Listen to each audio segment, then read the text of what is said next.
In this video, I'm going to lay out why I trade futures versus trading stocks or any other instrument out there. And the first reason, we come right over here to Investopedia. What do we see? Well, for trading stocks, the normal hours are from 9:30 a.m. until 4 p.m. Yes, I know you can trade after hours. Usually most brokers will allow you to trade till about 8 o'clock p.m. Eastern time. And most brokers will let you start trading around 8 o'clock in the morning a.m. Now, some brokers may allow you to trade a little bit before that or a little bit after that, but in the stock market, there's very little liquidity and you get a lot of slippage. Now, when we compare that over here, let's say to the S&P futures market or any of the indexes for that matter, if we look right down here at the time, it opens up at 6 p.m. on Sunday night and it closes down for 1 hour at 5 p.m. Now, these times are all in Eastern time. Then the market's going to reopen back at 6 p.m.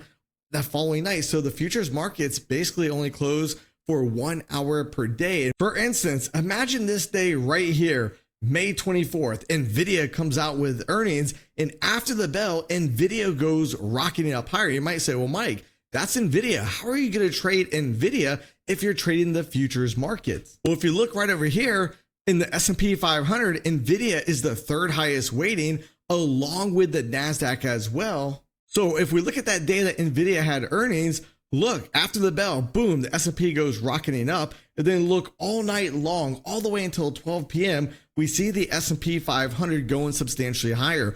From the closing price at 5 o'clock all the way up to the high around 12 p.m., that was another 31.75 points on the S&P 500. And when we look at that same scenario on the NASDAQ, you can see from the closing price all the way up to the high overnight, right when London opens, was another 156 points. And then in pre-market, before the market opens, the NASDAQ is actually up 208 points before the closing price, before it ultimately comes down. This candle right here was at 9 o'clock. So if you're only trading the stock market during the most liquid times available, then you would not even be trading until 9:30. And by that time, the move has already happened and we're starting to see the market starting to come back down. You might say, Mike, you can't make much money during the Asia session. There's still trading opportunities and you're able to adjust your positions. If you want to watch me trade the futures markets during the Asia session, I trade Monday night at 8:45 p.m. from Monday through Thursday. So if you want to join me on that, go ahead and smash the like button down below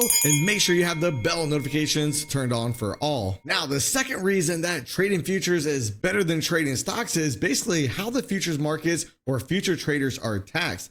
For the futures markets, we are taxed at a 60-40 split, meaning 60% of your profits are taxed at long-term capital gain rates and 40% are taxed at your ordinary income level. Now, before we go over this real quick, remember, this is not tax advice. I'm not an accountant. Seek a professional for tax advice. But if we come over here, what NerdWallet has for tax brackets, let's say that you're single and you make just over $100,000 per year. You make between $100,000 and $191,000. Your taxable rate is going to be 24%.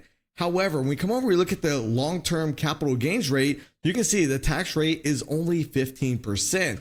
So when we come back over here and we look at how futures are taxed, 60% of your profits are going to be taxed at the time of filming this video at roughly 15%. The other 40% would go into your normal tax bracket. But again, please consult an accountant. Do not take this as the gospel. I'm just sharing with you guys the information that's available on Google. Now, the third reason is basically going to be broken down into two parts. One is going to be the PDT rule, or the pattern day trading rule. And the second one is going to be leverage. I'm going to show you guys exactly how much leverage we get in the futures market. But for a pattern day trading rule, let's talk about what defines a day trade.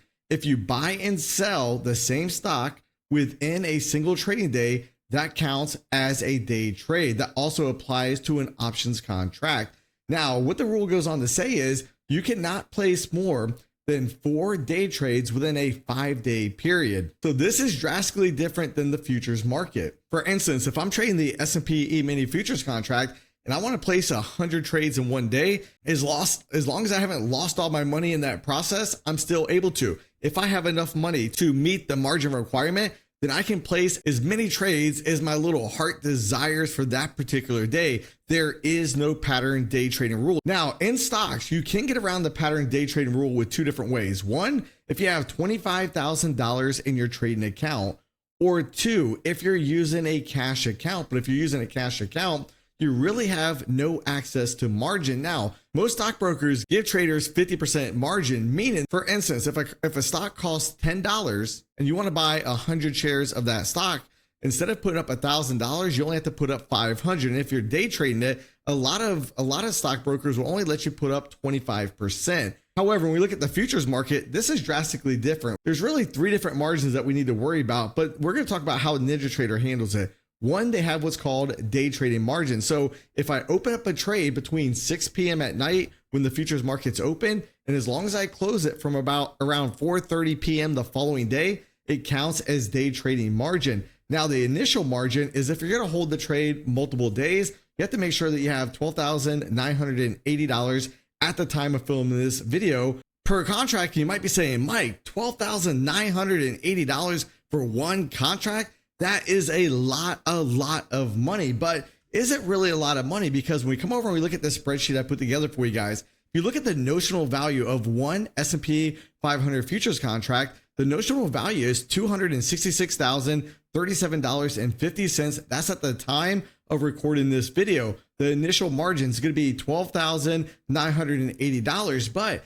even if you were to pay the initial margin, you can see that you're really only putting up about 4.88% of the notional value of the S&P futures markets. And then when we come over and look at the day trading margins, we can see that you have to put up $500 per. That is actually substantially less than 1% of margin that you have to put up. So you can see the huge benefits of being able to trade the futures markets in terms of the margin and leverage that they give us. Now we look at the futures market, you can see, for instance, NinjaTrader, no deposit minimum required. However, you need to make sure you have enough margin to cover a trade. Otherwise, there's no need in funding an account. The micros, you can trade for as little as $50 of margin. Now, it's not just NinjaTrader that has low deposits. If we come over and look at AMP, and keep in mind, I have no affiliation with either of these two brokerages. I'm just giving you guys examples for this video.